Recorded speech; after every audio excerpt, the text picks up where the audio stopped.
Hello friends, growing ടുഗദറിൻ്റെ പുതിയൊരു വീഡിയോയിലേക്ക് എല്ലാവർക്കും സ്വാഗതം. അപ്പോൾ നമ്മുടെ ഇന്നത്തെ വീഡിയോ എന്ന് പറയുന്നത് എൻ്റെ കൊച്ചു പൂന്തോട്ടത്തിൽ വിരിഞ്ഞിരിക്കുന്ന കുറച്ച് പൂച്ചെടികളെ കാണിക്കുന്നതാണ് കേട്ടോ. ഇപ്പോൾ പൂക്കൾ പിടിച്ചിരിക്കുന്ന ചെടികൾ മാത്രമേ ഞാൻ ഇതിൽ ഉൾപ്പെടുത്തിയിട്ടുള്ളൂ. അധികം എക്സ്പെൻസീവ് അല്ലാത്ത നാടൻ ചെടികളാണ് എൻ്റെ അടുത്ത് കൂടുതലും ഉള്ളത്. അതിൽ ആദ്യത്തേതെന്ന് പറയുന്നത് ഈ ബാൾസം ചെടികളാണ്. ഈ കളറിലുള്ള ബാൾസം ചെടി നിങ്ങൾ നേരത്തെയും എൻ്റെ വീഡിയോയിൽ കണ്ടിട്ടുണ്ടാവും. എൻ്റെ അടുത്ത് കൂടുതലും ഉള്ളത് ഈ ചൈനീസ് ബാൾസത്തിൻ്റെ നാടൻ ചെടികൾ തന്നെയാണ്. ചൈനീസ് ബാൾസം ചെടികൾ അധികം കെയറൊന്നും വേണ്ടാത്തതിനെ കൊണ്ട് തന്നെ നമുക്ക് ഇതേ കണക്ക് നിലത്തും നട്ട് വളർത്താം. മരങ്ങളൊക്കെ ഇല പൊഴിയുന്ന സമയത്തിനെ കൊണ്ടാണ് ഇതേ കണക്ക് ചെടികളുടെ ഇടയിലൊക്കെ നിറയെ ഇലകൾ വീണ് കിടക്കുന്നത്. ഈ ചൈനീസ് ബാൾസം കണ്ടില്ലേ, നല്ല ഭംഗിയുള്ളൊരു കളറല്ലേ. അടുത്തതൊരു മജന്ത കളറിലുള്ള ചൈനീസ് ബാൾസം ആണ്. വേറെയും ചൈനീസ് ബാൾസം ഉണ്ട്, പക്ഷെ പലതിലും ഇപ്പോൾ പൂക്കളില്ല. ഇപ്പോൾ പൂക്കൾ പിടിച്ചിരിക്കുന്ന ചെടികൾ മാത്രമാണ് കാണിക്കുന്നത്. അടുത്തത് ഈ ഒരു കാക്കാപ്പൂ അല്ലെങ്കിൽ ടൊറേനിയയാണ്. ടൊറേനിയ ഒരു തവണ നട്ടുകഴിഞ്ഞാൽ പിന്നെയും അതിൽ നിന്ന് തന്നെ വിത്തുകൾ വീണ് പുതിയ പുതിയ തൈകൾ ഉണ്ടാവുകയും അടുത്ത് പിന്നെയും പൂക്കൾ തരികയും ചെയ്യുന്ന ഒരു ചെടിയാണ് ഈ ഒരു ടൊറേനിയ.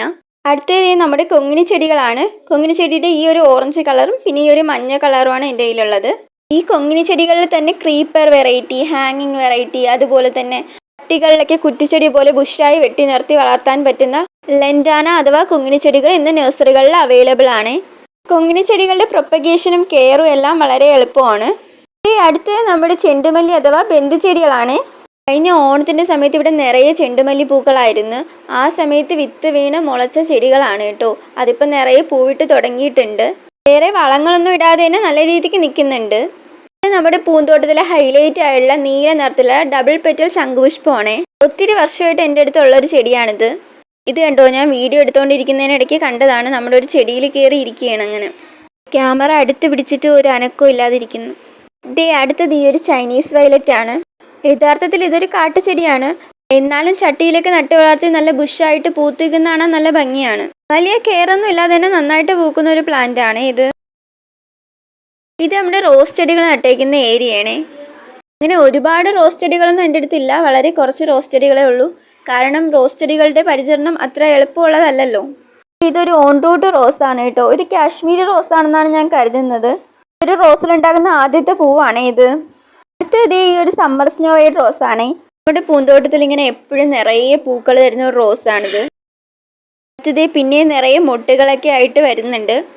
ഇങ്ങനെ നിറയെ കൊലകുത്തി പൂക്കുന്ന ഒരു ടൈപ്പ് റോസാണ് ഈ സമ്മർ സ്നോ വൈറ്റ്. ഈ ഒരു റോസാണ്. ഇത് ഒരു നാടൻ റോസാണ്. ഇതിൻ്റെ പേരൊന്നും എനിക്ക് അറിയത്തില്ല.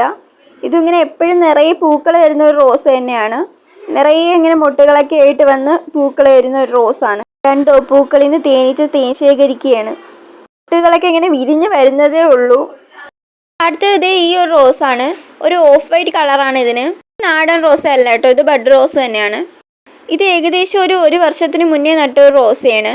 ഈ ഒരു റോസ അപ്പോൾ ഈ ഒരു സ്റ്റേജിലാണ് കാണാനായിട്ട് ഇത്ര ഭംഗി. ഇത് പൂർണ്ണമായിട്ടും വിരിയുമ്പോൾ ഇത്ര ഒരു ഭംഗിയില്ല. ഈ ഒരു മിനിയേച്ചർ നന്ദ്യാർവട്ടമാണ്.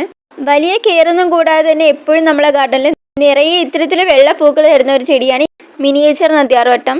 ഇത് ഈ ചുമന്ന കളറിലെ പൂക്കൾ ഉണ്ടാവുന്ന ഈ ഒരു ചെടിയാണ്. പൂക്കളിൽ നിന്ന് തേൻ കുടിക്കാൻ വേണ്ടിയിട്ട് എപ്പോഴും കുരുവികളൊക്കെ ഇങ്ങനെ വന്നിരിക്കുന്നത് കാണാം. നമ്മളെവിടെയൊക്കെ ഇങ്ങനെ വേലികളുടെ സൈഡിലും ഒക്കെ ഈ ഒരു ചെടി കാണാറുണ്ട്. ഇതിൻ്റെ തന്നെ പിങ്ക് കളറിലും വൈറ്റ് കളറിലും ഒക്കെ ഉള്ളതുണ്ട്. അടുത്തത് നമ്മുടെ 10 മണി ചെടികളാണ്. 10 മണി ചെടികൾ എല്ലാ പ്ലാന്റ് ലവേഴ്സിൻ്റെ കയ്യിലും ഉണ്ടാവും. പ്രത്യേകിച്ച് സീസണൊന്നും ഇല്ലാണ്ട് തന്നെ എപ്പോഴും പൂക്കൾ വരുന്ന ചെടികളാണ് 10 മണി ചെടികൾ. പല ചെടികളിലും പൂക്കളായിട്ടില്ല, മുട്ടുകളൊക്കെ വന്ന് തുടങ്ങിയിട്ടേ ഉള്ളൂ. നമ്മുടെ നിത്യ കല്യാണി അല്ലെങ്കിൽ ശവന്നാറി എന്നൊക്കെ പറയുന്ന വിൻകാ റോസ് ആണ്. വിൻകാ റോസിൻ്റെ ഈ ഒരു നാടൻ വെറൈറ്റിയിലുള്ള ഈ ഒരു കളറാണ് കേട്ടോ എൻ്റെ അടുത്തുള്ളത്. ഇത് നമ്മുടെ മുളക് ചെമ്പരത്തിയാണ്. നമ്മുടെ ഇവിടേക്ക് ഇതിനെ മുളക് ചെമ്പരത്തി എന്നാണ് പറയുന്നത്. ഇത് നമ്മുടെ ഗാർഡനിലെ മറ്റൊരു ഹൈലൈറ്റ് പ്ലാന്റ് ആണ് ടെക്കോമ. ടെക്കോമയുടെ യെല്ലോ കളറാണ് എൻ്റെ അടുത്തുള്ളത്. എപ്പോഴും ഇങ്ങനെ നിറയെ കൊലകുത്തി പൂക്കുന്ന ഒരു ചെടിയാണ് ടെക്കോമ. വലിയ കെയറൊന്നും കൊടുക്കാതെ തന്നെ എന്നും നിറയെ പൂക്കൾ തരുന്ന ഒരു ചെടിയാണ് ഇത്. അപ്പോൾ ഇവരൊക്കെയാണ് എൻ്റെ കൊച്ചു പൂന്തോട്ടത്തിലെ താരങ്ങൾ. പിന്നെ വീഡിയോ ഇഷ്ടമാണെങ്കിൽ ഒന്ന് ലൈക്ക് ചെയ്തേക്കണേ. അപ്പോൾ എല്ലാവർക്കും ബായ്.